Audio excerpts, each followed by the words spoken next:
In a verse of a book, a scripture called the Quran, that I would suggest every human being take a chance to read. If you can't read it all, read a verse, read a chapter of it.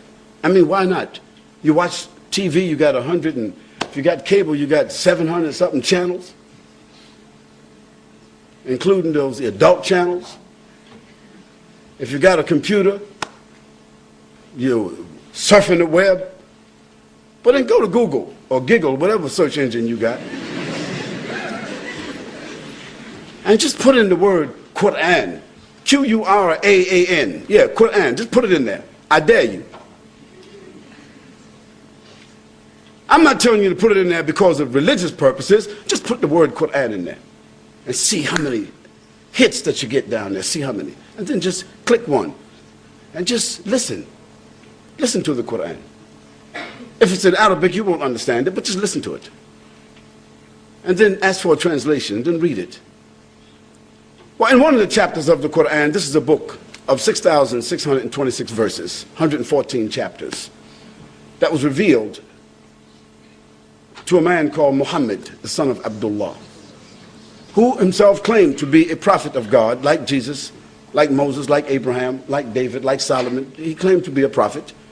And we believe, as Muslims, that he was a prophet. We believe that this Quran was in fact revealed to him. This is what our belief is. You don't have to believe that, but we do.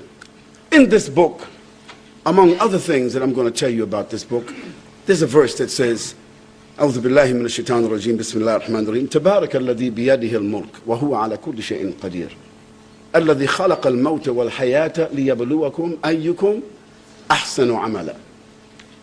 Says, glory be to the one in whose hands, whose power there is all the dominion of the heavens and the earth that you and I cannot even imagine. It's established that there is a power, there is a mind, there is an intelligence, there is an authority, there is a sovereignty behind this, what we call the creation.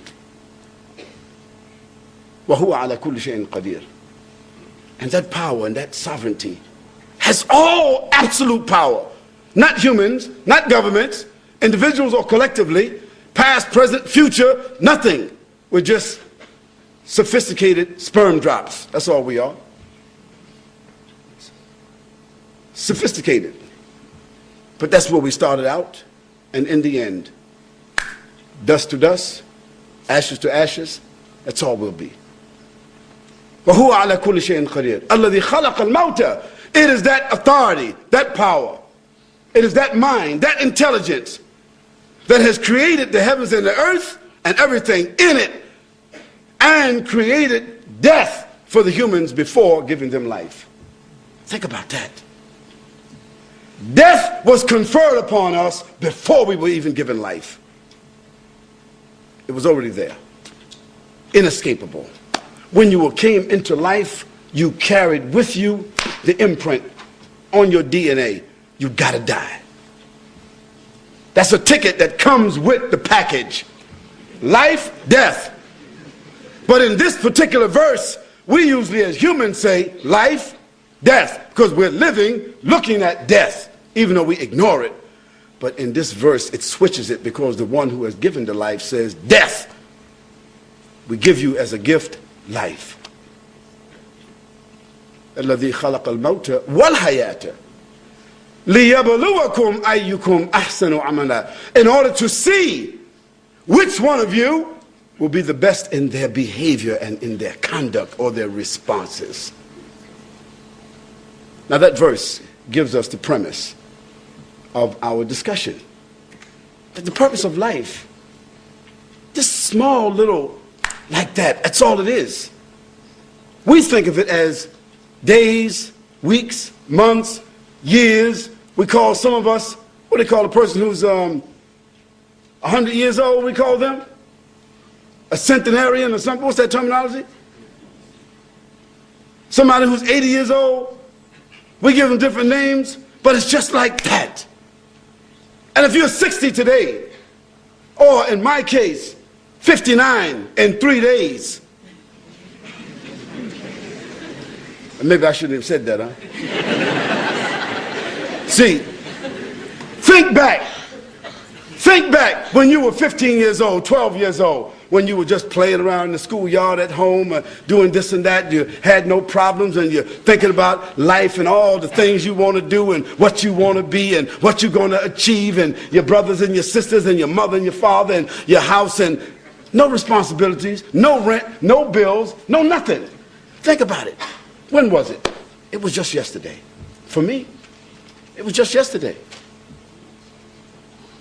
Just like that. Where has the time went? What has happened?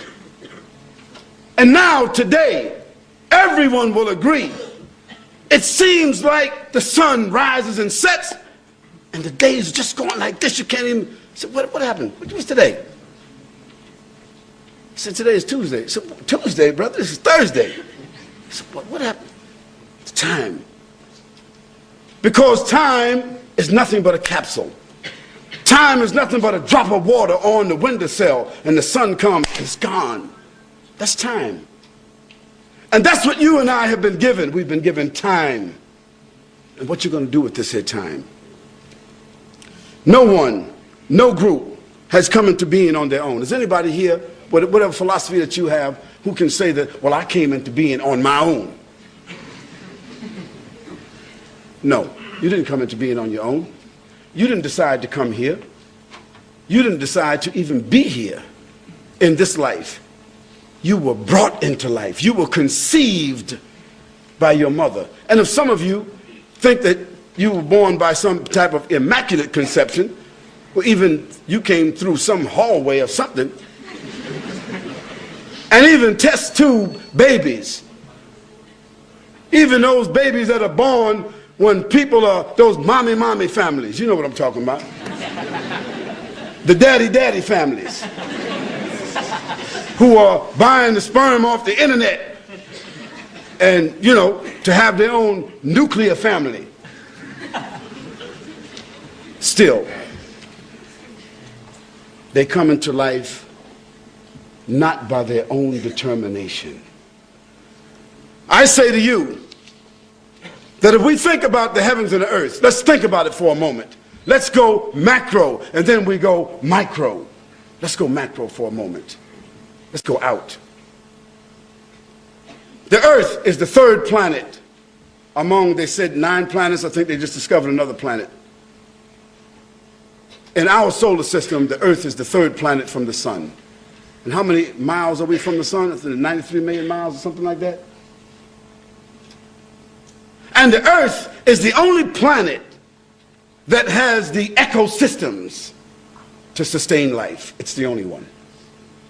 Because if we go to the left, Mercury, it's too hot. We go to the right, Mars, it's too cold.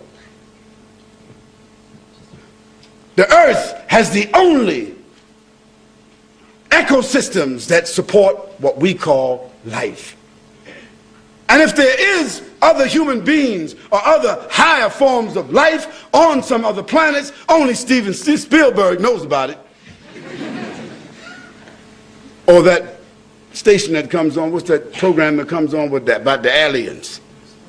Just in case you don't know it, this is all fiction.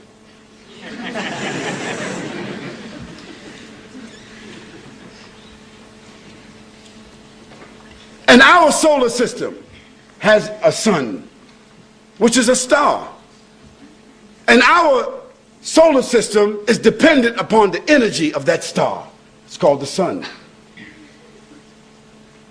Yet our sun, with all of its brightness and power, it is one of the smaller stars in the Milky Way. Did you know that? One of the smallest.